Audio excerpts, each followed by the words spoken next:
नमस्कार, आप सभी का स्वागत है। मध्य प्रदेश में एक समय कैलाश विजयवर्गीय जो बीजेपी के बड़े नेता हैं, मंत्री भी हैं मोहन यादव सरकार में, एक समय उनकी तूती बोलती थी, रुतबा उनका दिखाई पड़ता था। लेकिन अब ऐसा लगता है कि लगातार वो बीजेपी की जो एक बड़ी लीडरशिप होती है उसमें से लगातार वो पीछे हटते हुए दिखाई पड़ते हैं या फिर उनको पीछे हटने के लिए मजबूर किया जा रहा है। अब आप देखेंगे कि लगातार कैलाश विजयवर्गीय को लेकर चर्चाएं थी कि वो राज्यसभा जा सकते हैं, उनको जो है राज्यसभा में भेजकर बीजेपी कोई बड़ा उनके लिए पद का इंतजाम कर सकती है या मंत्री पद उनको मिल सकता है, लेकिन वो भी होता हुआ दिखाई नहीं पड़ा। उसके अलावा हमने देखा कि जब इंदौर में पूरा मामला निकलकर सामने आया, जहां पर दूषित पानी को लेकर उनके ऊपर उंगलियां उठती हुई दिखाई पड़ी, तब भी लगातार बीजेपी के भी तमाम नेताओं ने उनके ऊपर निशाना साधा। और अब जो खबर सामने आ रही है वो ये बताने के लिए काफी हो जाती है कि कैलाश विजयवर्गीय जो एक समय बहुत मजबूत लीडर हुआ करते थे, हालांकि आज भी वो मंत्री हैं, लेकिन एक समय वो मुख्यमंत्री पद की दौड़ में रहा करते थे और उस दौड़ में पिछड़ते हुए वो मुख्यमंत्री नहीं बनते हैं और मोहन यादव मुख्यमंत्री बन जाते हैं। उसके बाद से ऐसा लगता है कि कैलाश विजयवर्गीय की जो राजनीति है वो एकदम हाशिए पे दिखाई पड़ती है। आपको बता दें कि दरअसल हुआ क्या है, हुआ ये है कि इंदौर शहर में भाजपा की तरफ से एक पोस्टर लगाया गया और ये पोस्टर जो है नगर निगम की महापौर परिषद के लिए ये पोस्टर लगा था। और हैरानी की बात यह है कि इस पोस्टर से कैलाश विजयवर्गीय का जो चेहरा था वो गायब कर दिया गया, यानी कि उनको इस पोस्टर में रखा ही नहीं गया। और ये बात को लेकर अब बीजेपी के अंदर, यानी बीजेपी के अंदर खाने में कहीं ना कहीं बड़ा हंगामा होता हुआ दिखाई पड़ रहा है। आपको बता दें कि बीजेपी की तरफ से जो वरिष्ठ MIC सदस्य हैं और वार्ड 64 के पार्षद हैं मनीष शर्मा, उन्होंने इस बात को लेकर न सिर्फ ऐतराज जताया है बल्कि सीधे तौर पर यह सवाल उठाया है कि आखिर कैलाश विजयवर्गीय का पोस्टर कह सकते हैं उनका जो चेहरा है वो इस पोस्टर से क्यों हटा दिया गया। क्या उनकी जो ताकत थी, क्या उसको कमजोर करने का प्रयास किया जा रहा है और क्या ये बीजेपी की बड़ी लीडरशिप के कहने पर किया गया है। इसी बात को लेकर वो सीधे तौर पर अपनी आवाज को उठाते हैं और इसके अलावा वो महापौर पुष्पमित्र भार्गव और निगम आयुक्त के सामने सीधे तौर पर ये आवाज बुलंद करते हुए कहते हैं कि आखिर आपने कैलाश विजयवर्गीय का जो फोटो है वो इस पोस्टर में, होर्डिंग में क्यों नहीं लगाया। अब इस तरह का जो मुद्दा है, जब मनीष शर्मा ने ये मुद्दा उठाया है उसके बाद में लगातार ये मामला अब तूल पकड़ता हुआ दिखाई पड़ता है। आपको बता दें कि ये पोस्टर जो है पहले फेसबुक अकाउंट पर पोस्ट किया गया था और इसी पोस्टर को देखकर यहां पर मनीष शर्मा ने कैलाश विजयवर्गीय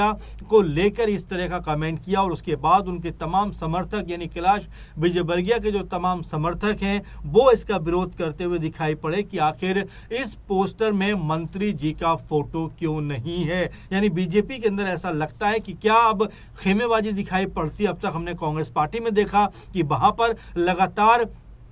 जो बड़ी लीडरशिप है, चाहे दिग्विजय सिंह की बात करें या फिर कमलनाथ की बात करें, जीतू पटवारी की बात करें, लगातार इस बात को लेकर खबरें आती हैं कि उनके अंदर न सिर्फ मनमुटाव है बल्कि खेमेबाजी दिखाई पड़ती है। अब यहाँ पर कैलाश विजयवर्गीय चूंकि छोटा मोटा नाम नहीं है, हम लगातार उनके बारे में आपको बता ही रहे हैं कि जिस लेवल पर उन्होंने बीजेपी को मजबूत किया है मध्य प्रदेश में, लेकिन आज उनको ऐसा लगता है कि दरकिनार किया जा रहा है या कोई ऐसी ताकत है जो उनके खिलाफ काम करती हुई दिखाई पड़ती है, क्योंकि अब उनके तमाम जो समर्थक हैं वो खुलकर सामने आ गए हैं और इस बात को लेकर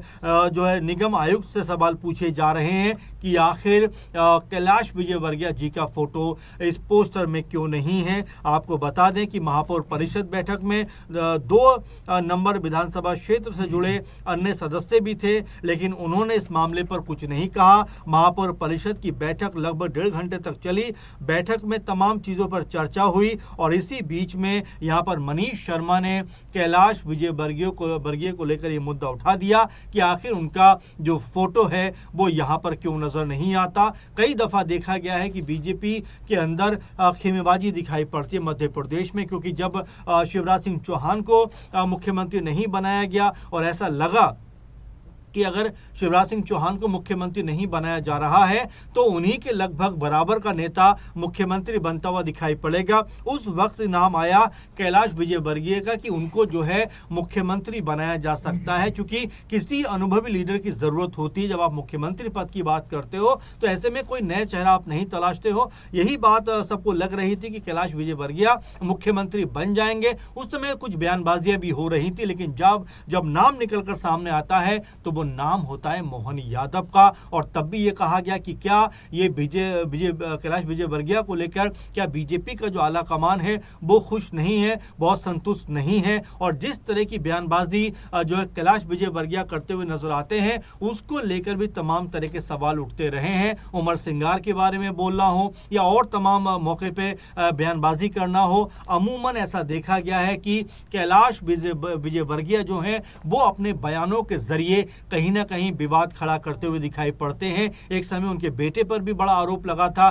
कि उन्होंने जो है बल्ले के साथ में एक अधिकारी की पिटाई कर दी थी। उसके बाद में उनका टिकट कटता हुआ दिखाई पड़ा था। उस वक्त भी कैलाश विजयवर्गीय को लेकर तमाम सारे सवाल उठे थे कि जो अपने बेटे का टिकट नहीं बचा पा रहा है तो आखिर बीजेपी में उनकी स्थिति अब पहले की तरह नहीं रह गई। और अभी भी अगर देखा जाए, क्योंकि ये सिर्फ जो है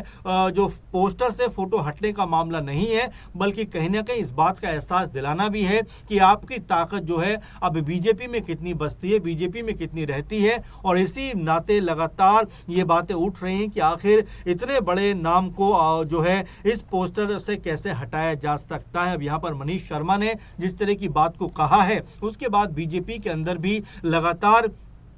इस मुद्दे पर चर्चा होती हुई दिखाई पड़ती है। हालांकि अभी तक बीजेपी के किसी भी नेता ने इस बात को लेकर कोई बड़ा जो है बयान नहीं दिया है, लेकिन फिर भी जिस तरह से इस नाम को, इस पोस्टर से इस चेहरे को हटाया गया है, उसके बाद में क्या ये मानकर चला जाए कि कांग्रेस पार्टी की तरह ही अब यहाँ पर बीजेपी के अंदर भी खेमेबाजी है, बीजेपी के अंदर भी क्या यहाँ पर अलग अलग रुख दिखाई पड़ता है। अब आने वाले दिनों में जो है मध्य प्रदेश के अंदर एक और पॉलिटिकल तौर पर देखा जा सकता है कि 2-3 जगह पर उपचुनाव हो सकते हैं, क्योंकि कांग्रेस पार्टी के जो 2-3 विधायक हैं उनको लेकर भी बात चल रही है कि उनको जो है हटाकर एक तरीके से उन सीटों पर उपचुनाव हो सकता है, क्योंकि कई गंभीर आरोप लगे हैं और कई की जो विधायकी है वो भी खत्म होती हुई दिखाई पड़ी है। तो ऐसे में नरोत्तम मिश्रा का भी नाम चल रहा है, जो कि एक और बड़े लीडर माने जाते हैं बीजेपी के, लेकिन उनको भी जिस तरह दरकिनार किया गया है, कोई उनकी पूछ नहीं है, क्योंकि उनको लेकर भी ये खबर थी कि उनको भी शायद राज्यसभा भेजा जा सकता है। लेकिन ना तो कैलाश विजयवर्गीय का नाम इसमें शामिल हुआ, ना इसमें जो नरोत्तम मिश्रा का नाम शामिल हुआ, और दोनों को एक तरीके से यहाँ पर इग्नोर कर दिया गया। बड़ा सवाल ये बन जाता है कि जिस तरीके से यहाँ पर जो ये पोस्टर के जरिए बताने का प्रयास किया गया है कि कैलाश विजयवर्गीय को एक तरीके से यहाँ पर हटाकर ये बताने का प्रयास किया गया है कि आपकी अहमियत अब धीरे धीरे कम हो रही है, तो क्या कैलाश विजयवर्गीय भी इसके ऊपर कोई बड़ी बयानबाजी करते हुए दिखाई पड़ेंगे? क्या कैलाश विजयवर्गीय भी अब बीजेपी के एक धड़े को लताड़ते हुए दिखाई पड़ेंगे? क्योंकि अमूमन जो कहते हैं कि कैलाश विजयवर्गीय अपने बयानों के लिए जाने जाते हैं, अमूमन अपने जो बयान है वो देते हुए दिखाई पड़ते हैं और उनके बयानों से कई बार बखेड़ा खड़ा भी होता हुआ दिखाई पड़ता है। तो अब इस मामले को लेकर लगातार बीजेपी खेमा जो है वो अपनी सफाई पेश करता हुआ दिखाई पड़ रहा है। लेकिन जिस तरीके से अब कैलाश विजयवर्गीय के पक्ष में माहौल बना है उसको लेकर कम से कम ये तो कहा ही जा सकता है कि मध्य प्रदेश बीजेपी में क्या सब कुछ ठीक ठाक चल रहा है, क्या सब कुछ ठीक है? और अगर सब कुछ ठीक है तो आखिर इतना गैर जिम्मेदाराना रवैया आखिर कैसे अपनाया जा सकता है? तो इस तमाम मुद्दे के पहलुओं पर हमने आपसे जिक्र किया, हमने आपसे बात की। अब आपको क्या लगता है कि क्या कैलाश विजयवर्गीय समेत नरोत्तम मिश्रा जो बड़े लीडर हैं बीजेपी के, क्या उनकी पोजीशन को लगातार कमजोर किया जा रहा है, या फिर यह भी देखा जा सकता है कि उनको अब बीजेपी का एक धड़ा कहीं ना कहीं इग्नोर करने का प्रयास कर रहा है? आपको क्या लगता है? कमेंट जरूर करिए। फिलहाल के प्रोग्राम में बस इतना ही। आप लगातार बने रहिए। नमस्कार।